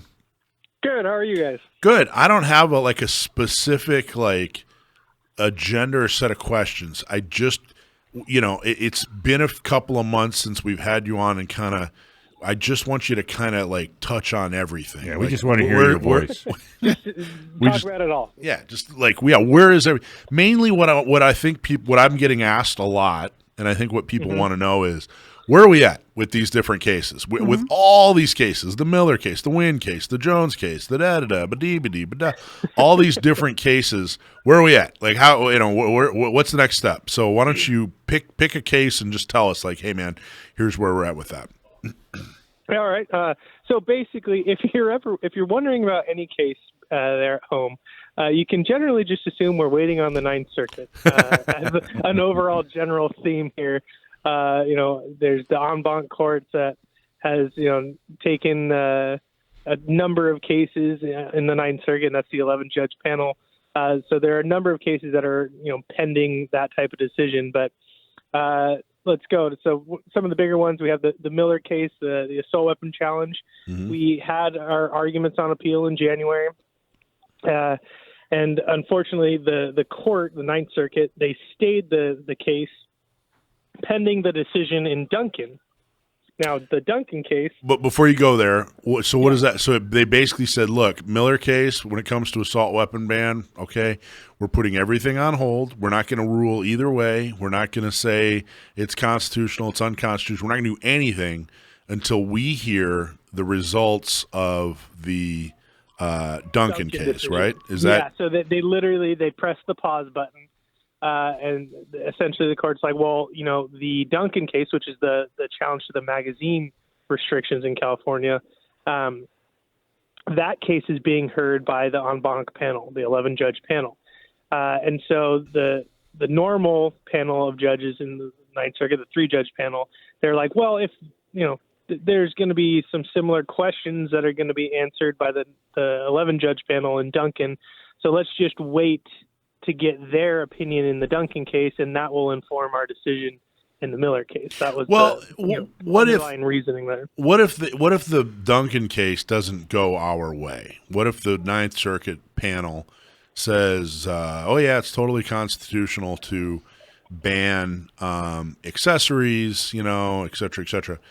There's still an appeal. Like, we can still go above and beyond that. But will the judges in the Miller case, will they just go, well, we're just running with that, or will they have to go, hey, well, all right, let's wait until? Well, remember now, although there are similar questions with regard to the magazine case to the assault weapon case, they are still two different questions, dealing with two different categories of arms. We have the assault weapons, and you have high capacity magazines, or what they call high capacity magazines. So even if you get a negative decision in Duncan, it's not the end all be all. That they're not going to be ruling on the assault weapon case in that case. So we will still, we still have our day in court, sort of say, when it comes to the assault weapon case. But if we got a bad decision in Duncan, it probably would, as the court said, whatever happens in Duncan will inform the panel in the Miller case. So, essentially, if it's bad in Duncan, it won't be great for us, but that's not the end all be all. There's still a number of appeals that are possible. And, frankly, I think we all know that an assault weapon case is going to be going in front of the Supreme Court eventually. If it's not Miller, there's a number of other cases that are lined up for it. It's one of those questions of law that the Supreme Court's just going to have to step in and answer, because the lower courts are all over the place. So that's kind of the breakdown on those. Now, is it possible to appeal? So the 3 panel said, hey, we're going to wait for Duncan on the Miller case. Is it possible to appeal that decision, or no? We got to go with that.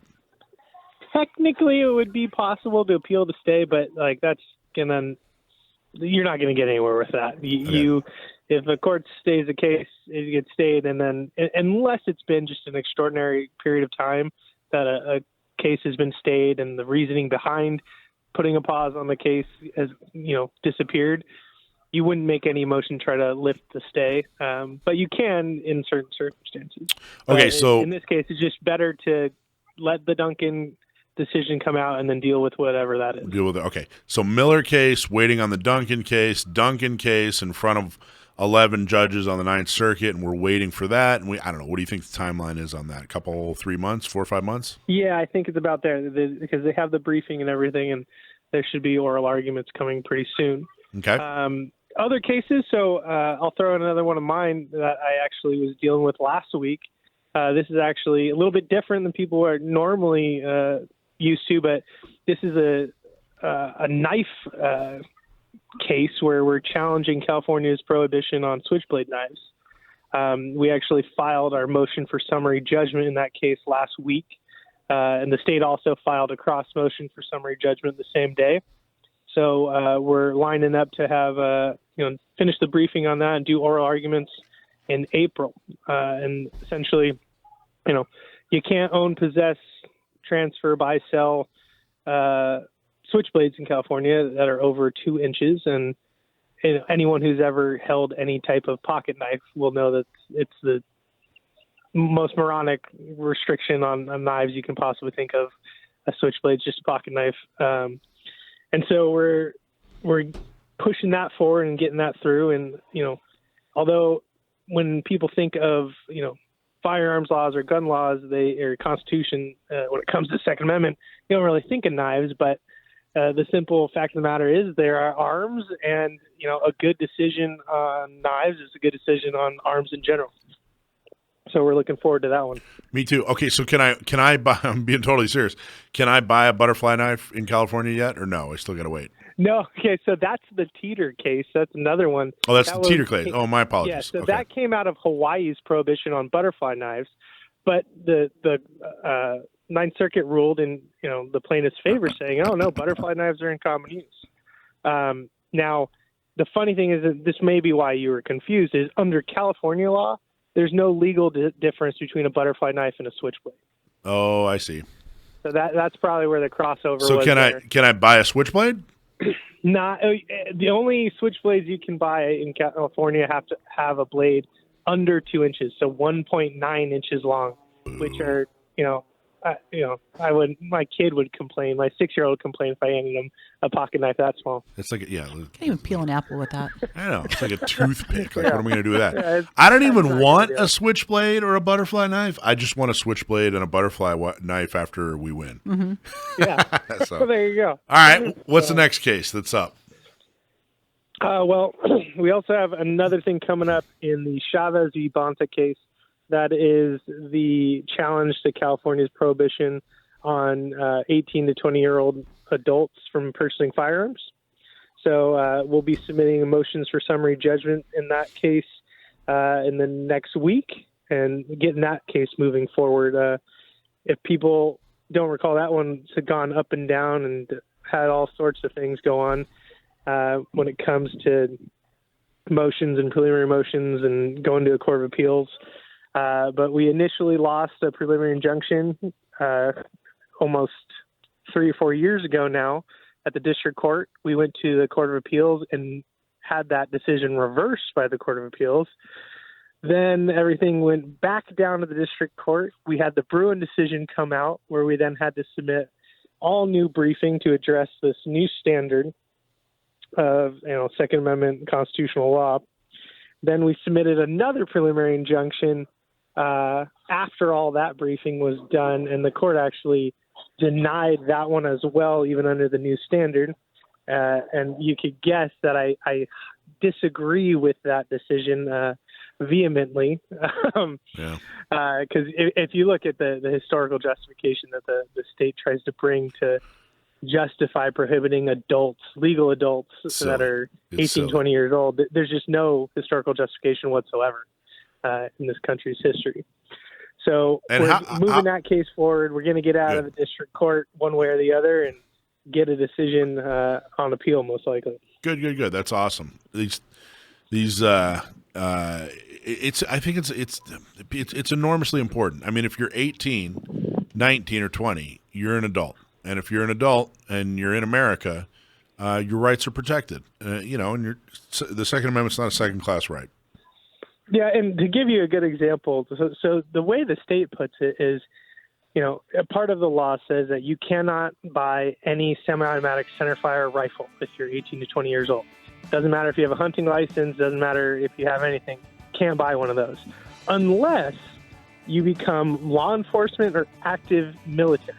Yeah. So the state is quite literally saying you have to become an employee of the government in order to exercise your right. Right. Only the government's protected by the Second Amendment, which is the exact opposite. All right, we're going to go to a break, and then we're going to come back and listen to more cases. All right, folks, this is Gun Owners Radio, FM 96.1, AM 1170. The Answer.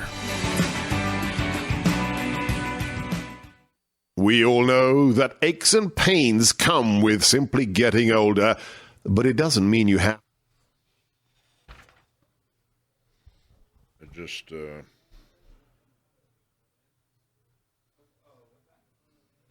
I just messed up. Let's see. So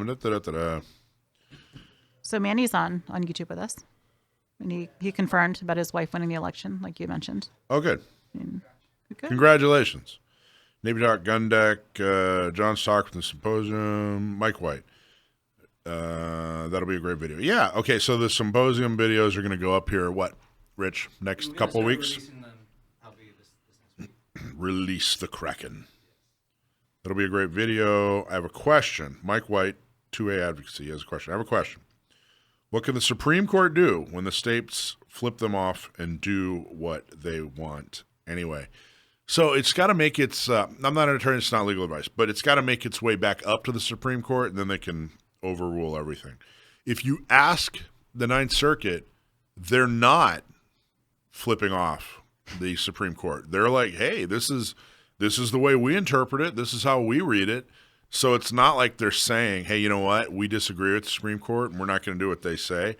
They're saying, okay, well, if we read this the way we think we're reading this, then this is how we're interpreting it. That's kind of the issue. If it really was a case where they were saying, hey, we're not going to do what the Supreme Court says, that's a whole other different crisis. But that's not what's going on, Interpret the words this way. Yeah. That'll be a great video. I have a question, blah, blah, blah. Mike, hopefully that answers your question. Mr. Knives, isn't the MAG case going to the 9th on March 18th? I believe that is correct, March 18th, but I'll ask John, see if he knows for sure. Manny, fired up about winning the carbine class. Prairie Fire, yes, my wife. Congratulations to her. 4th District, congratulations.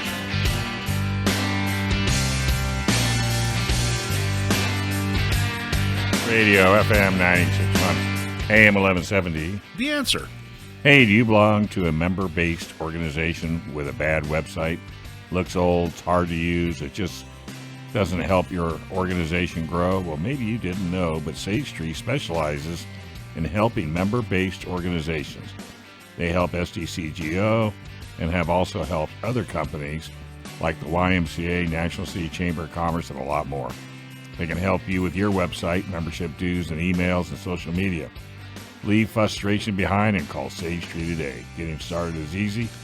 Just visit sagetree.com and click on the Schedule an Appointment button at sagetree.com and click on that Schedule a Call button today. All right, we're talking to attorney extraordinaire John Dillon. We're talking about some of the Second Amendment cases that he is actually on, and we're going to talk about some of the ones that he's not a part of, just so that we can keep you up to date and you know what's going on. Okay, where were we, John?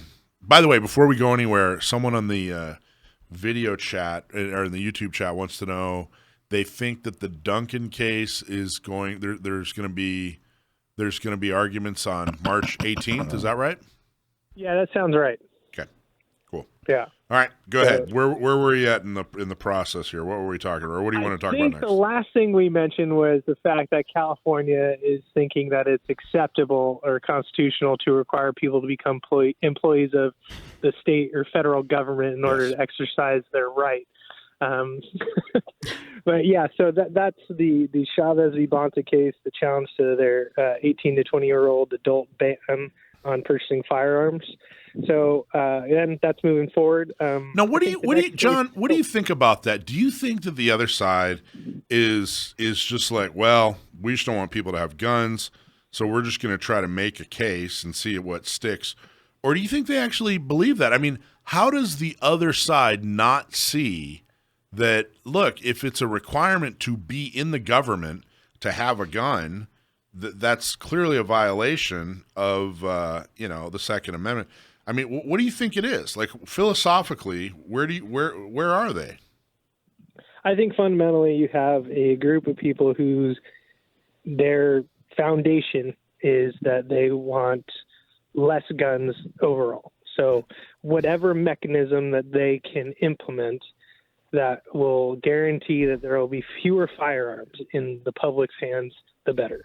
Unfortunately, I truly think that there are people that, they don't want people to have autonomy. They don't want people to have the freedom of choice to be able to defend themselves. They want people reliant and they want people to not take matters into their own hands when they have every God-given right to do so.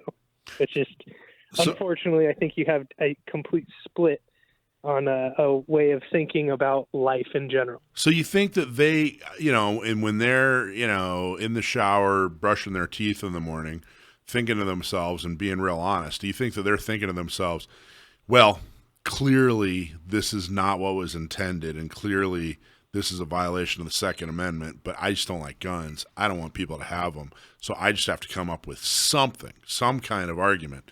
I definitely think that when you're talking about the legislatures, like people that are actually proposing and implementing and enacting these laws in California, I think you got people, in the shower every morning going, yes, I got more guns out of people's hands, and that's my goal.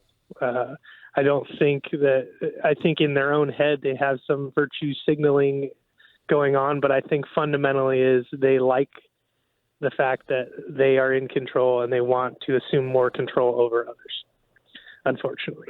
But like now when it comes to attorneys and all that, I think you get more of this is my job and I have a job to do. And this is, when you're working for the state, you don't have your own real independent thoughts. You are told this is the state's position and you will argue this position. So hey, you don't get to just go, well, I think they should have the ability to exercise their constitutional rights. So you have like a defense attorney, for example, who knows their client's guilty, but they still got to make the best case for getting this murderer off or getting him a lighter sentence. It's kind of the same theory. Like, all right, well, my client. I think there's a little of that. My client, which is the state of California, is anti-gun. All right, fine. I got to make the very best, argument I possibly can that supports their position. Whatever. Okay. All right. Okay. But I think there's a split. I think you do have some evildoers, definitely. But I also think you have just some everyday regular statists that are just going to do what they're told. You think there are some attorneys out there that are evildoers, John? What?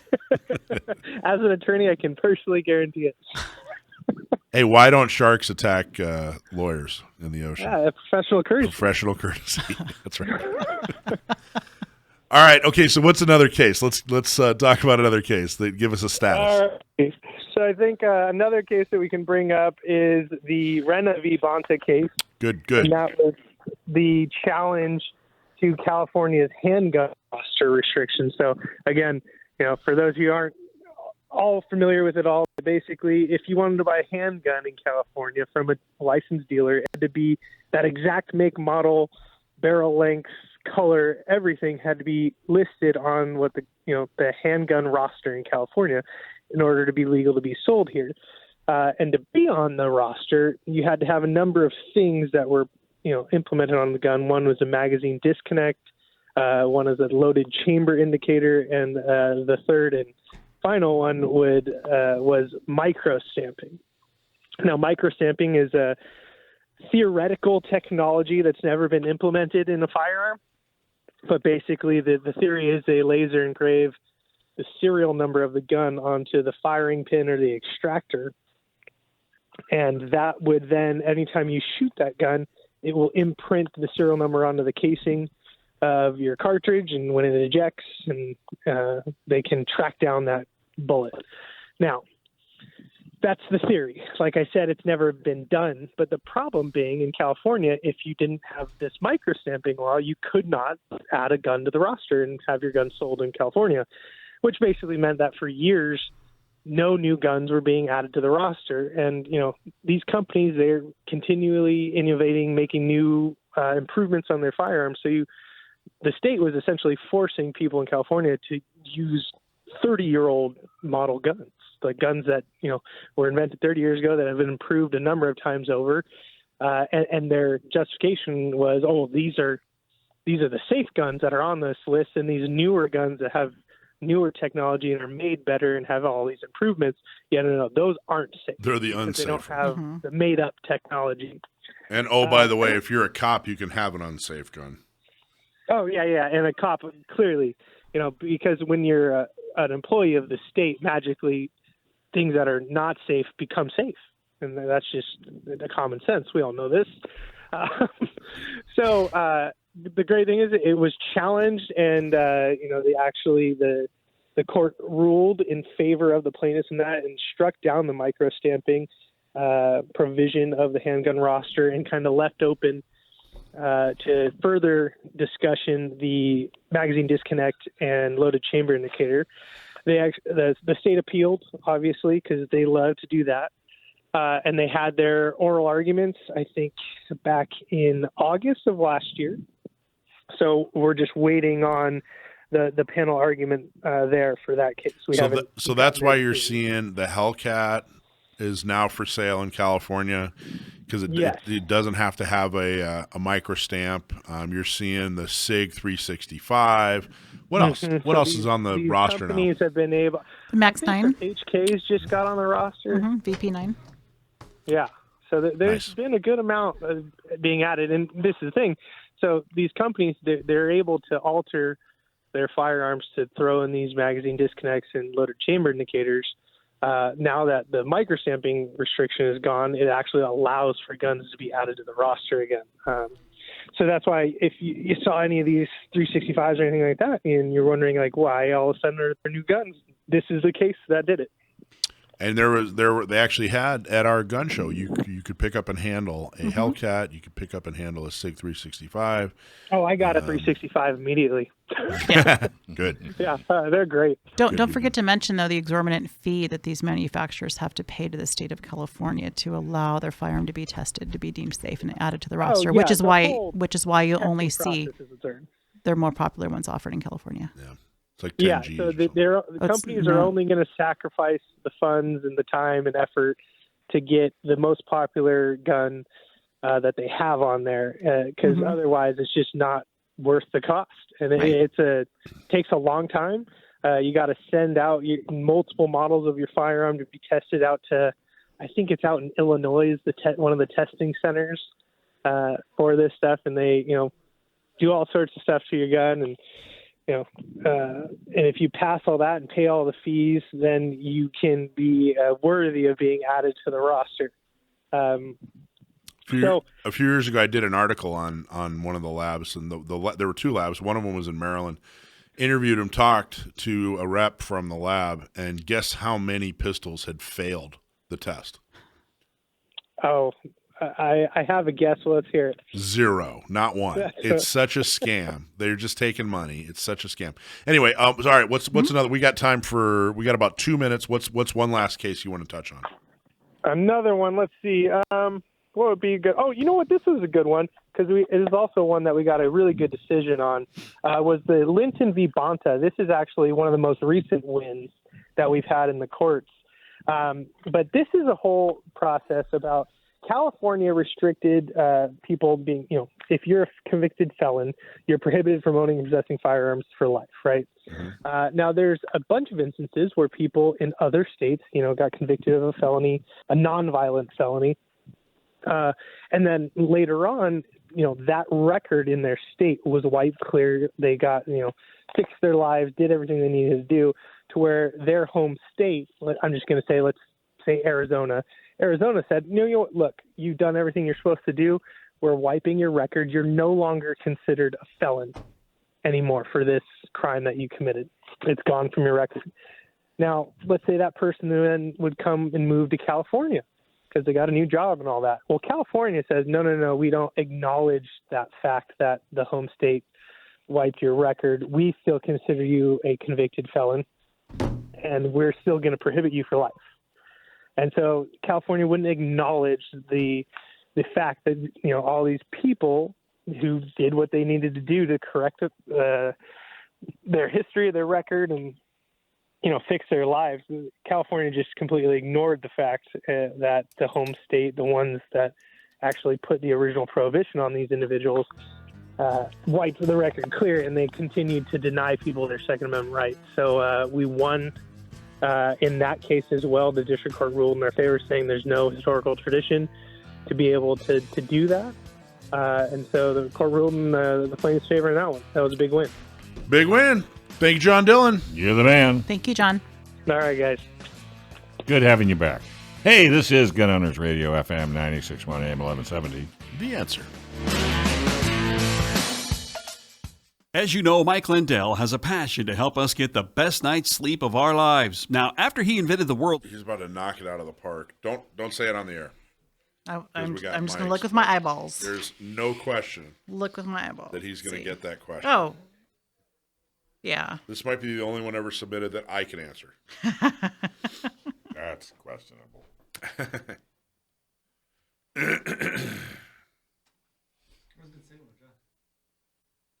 Good old JD. It's always good having him on. He's a plethora How old is he? of knowledge. I thought he was He's young. He's like 32. I know. I thought he was something. older. You really did? Yeah. He's doing good work. I got to go up. I really want to. He's got like livestock. Yeah. Cows, pigs, chickens. I got to go up. I want to bring my bow and do some. He can't.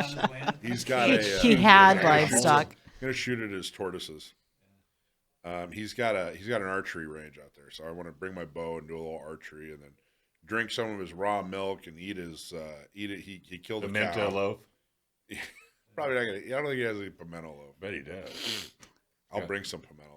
He's got all the material right there. No, they just slaughtered a cow, and he's got a bunch of beef, a little raw milk, and some beef, and an arrow. Yeah, do some archery. See if he'll let me ride it. He's got. I want to go ride his cow. You can't ride his cow. And milk his turtles. Milk his turtles. Milk his turtles and ride his cow. That's funny. I think he's got goats. I know he's got chickens. He's got goats and chickens and 2 partridge and a pear tree. Lives in Fallbrook, right? Yeah, somewhere. Yeah. But I told him, I was like, all right, you got an extra bedroom? Because I think this is like a 2-day event. He's laughing. He's like, yeah, sure, come on up. Sleep out with a cow. I might.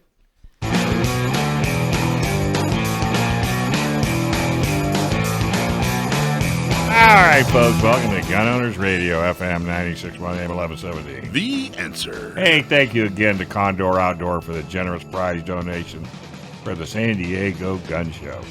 Condor's mission is to provide you with the highest quality technical gear to help you tackle any adventure with confidence.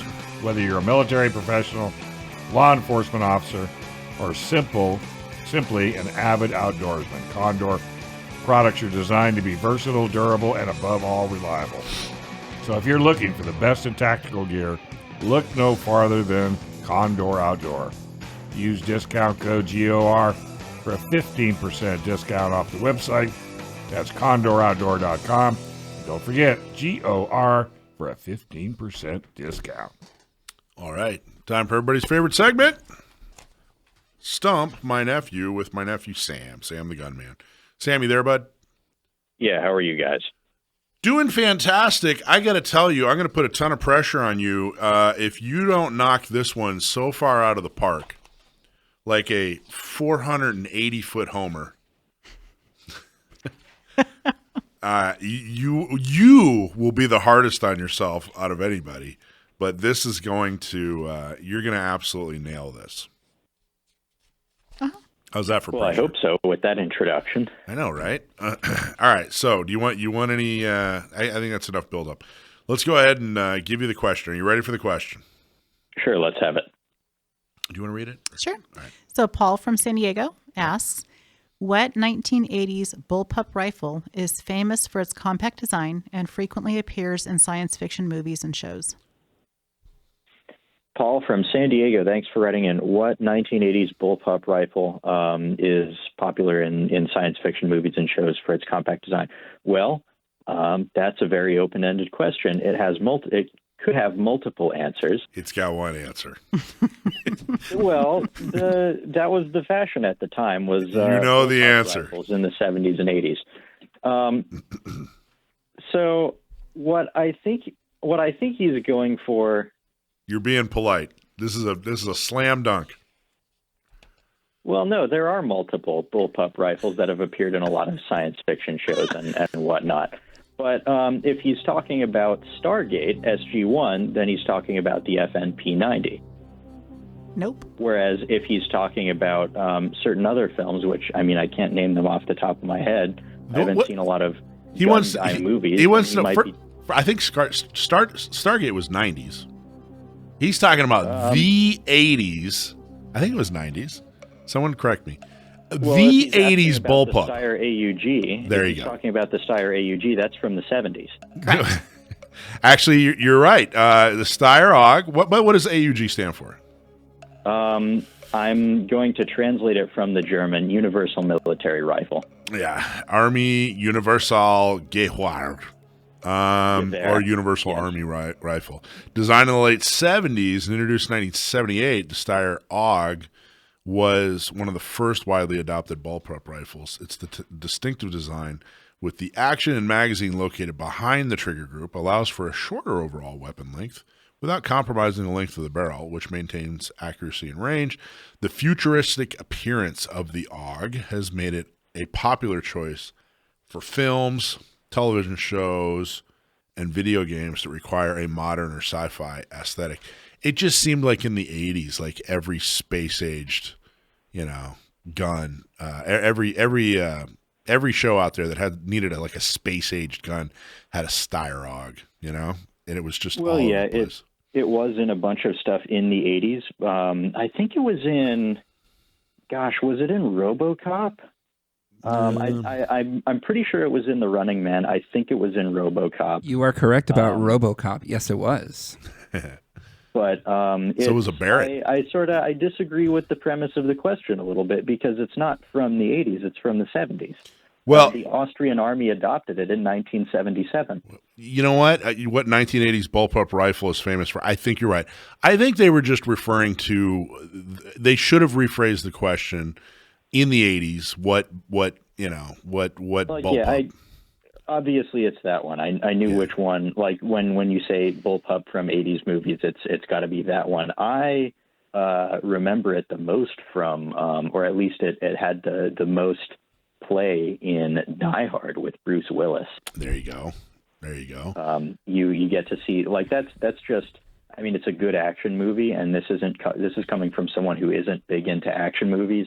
It is a very well-made film, very well choreographed, and the gunplay is fantastic. You get to see lots of cool gun work from Bruce Willis and from Alan Rickman and his gang of white-collar criminals, and they do rock at least one Steyr AUG. If I remember correctly, there's a scene where the guy takes the barrel out, which is another one of the features it has. It has a quick change barrel. Now, don't you have a bullpup? I do. I have a Kel-Tec RDB. How do you like it? What do you think? Yeah, it's good. It's probably the cheapest 5.56 semi-auto bullpup on the market.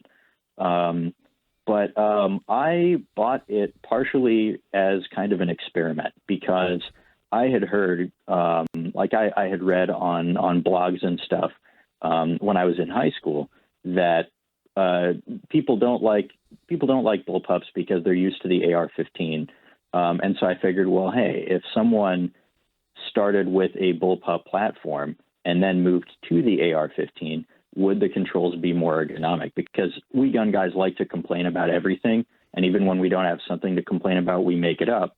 And one of the perennially complained about topics is bullpup ergonomics. And I can attest that, at least for me, it is fine. It's a glowing endorsement. Military, it's fine. I have not had to fight someone with it. Right. I have not had to run it in any serious sort of environment. But I think that the ergonomics are acceptable. Well, what's the Israeli bullpup? We use the Tavor. Tavor, yeah. Tavor 12. I know that the Tavor was designed. First off, it takes AR mags, but it was explained to me by someone from is it IWI? IWI, yeah. Yeah, IWI. They were basically saying, "Hey, look, all these guys are taught to have this workspace. Your workspace is right in front of you. You know, when you're changing mags or whatever." So the way they did their bullpup was the same way, to kind of work in your workspace. They actually showed, like, hey, an AR doesn't exactly fit in your workspace. This bullpup is designed to fit in your workspace, which I thought was kind of interesting. I mean, it's an interesting theory. I certainly am not fighting anybody with a bullpup. I haven't been to combat, so I don't know either. To your point, but I don't know. Seems cool. The only bullpup I have is my my KSG, my shotgun, which I love that thing. KSG is cool. Yeah, it's the only gun I've ever like fallen in love with. Like I'm not a big I don't really like love a bunch of guns. Like I like my Glock, it's cool, it works, it's easy. I like my AR, whatever. But I love that Caltech KSG. Try the KS7. I don't love it. I don't love that. Yeah. So. For anybody who's interested in movie trivia and related to firearms, actually, IMDb has there's actually a similar site called Internet Movie Firearms Database, and I looked up the STUMP. I can't even I don't even have the time to count, but they list movies separate from television. Then there's video games, anime. The number of times this firearm in particular has been listed, and what's kind of interesting is they give all the neat facts: who carried it, what they nicknamed it, and the date of the release of the movie. Give me a fact check, though. If you have the page pulled up, confirm for me, was it in The Running Man like I thought it was? Running Man. The hard part is it's not alphabet. Oh, here it is, Running Man. Yes, Arnold Schwarzenegger. His character, good. Ben I'm not Richards. losing my mind. Nope, and the year was 1987. That's correct. Yep. Great movie. The Running Man? The Running Man. Oh, yeah, I love it. They also show that it was carried by the ICS troops as well in The Running Man. So, there you go. I'm more a fan of the dance it inspired. But all right, you got a blog you want to talk about? Yep, I have one that just went up today, and it's another book review. It's whereas my past book reviews have been about historical works or about AR-15 bench manuals, this one is kind of more of a science and math type of text, but I talk about its relative advantages, its disadvantages. It's called Understanding Firearm Ballistics. And it's basically about the math, the science, the engineering going on inside of a gun and what happens to a bullet after it leaves the gun. And I thought it was a pretty interesting book, but I share some more of my thoughts on it in the blog post. That's nice. I'd be interested to hear, what you learned, what you took away from it. So I will be reading that article. It's up right now, or it goes up tomorrow morning? It is up right now. I will say just flat out, I think the book is fine. It's not amazing. It didn't knock my socks off, but I would recommend it tentatively for most people. It's not for everyone, but I think most people could get something out of it. A book on ballistics. I'll say flat out. I get it. I see what you did there. Oh, that wasn't even on purpose. Nice work on that. All right, bud. Awesome job on the question. Steyr-AUG, what a classic firearm that is, and all the bullpups it inspired. And thanks, man. Thanks for coming on. And I look forward to reading your article. Hey, thanks for having me. And everyone, go out and watch Die Hard or The Running Man or RoboCop. They're all fantastic. Well, so I said earlier too. RoboCop also has a Barrett 50 cal. RoboCop has a lot of stuff. And Red. Hey, we got to give away a gun. That 70s show. What do you mean? Well, we had a grand prize. You have a 300 blackout announcement down here at the bottom. I do. Yes, you do. The Ruger American 300 black. Bolt action rifle. Grand prize announcement. Ruger American 300 black. Who won out bolt action rifle with scope. $549 value. Hey, the winner is Josh Alton. Josh Alton.